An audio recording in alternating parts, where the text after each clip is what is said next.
তুমি আল্লাহর ভয়ে জেনা বাদ দিলা, আল্লাহর কাছেই চাইলা, ধৈর্য আল্লাহর জন্যই ধরলা, আশা আল্লাহর কাছেই করো, তিনি কি তোমাকে ফিরাবে? তিনি হচ্ছেন উনি যিনি 99 জনকে হত্যা করার পর শুধু উনার কাছে শাস্তির ভয়ে আছে কিনা আমার মুক্তির উপায়, আমার কি ক্ষমা হবে, ক্ষমা কার থেকে? তাহলে ওই যে বনি ইসরায়েলের ঘটনা, ও 99টা মানুষকে মারার পর কার কাছে ক্ষমার জন্য, ক্ষমা হবে কিনা ব্যাকুল হয়ে গেছে, কার কাছের জন্য? আল্লাহ থেকে। ওকে যাদেরকে মেরে ফেলছে তাদের কাছের জন্য।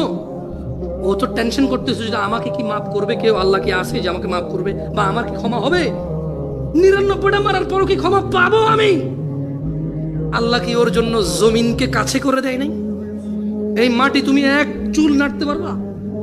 এই জমিন তুমি এক চুল নাড়তে পারবা? ভাই আমার, তুমি কি বনি ইসরায়েলের ওই 99 জন হত্যাকারীর চাইতে নিজেকে খারাপ মনে করো?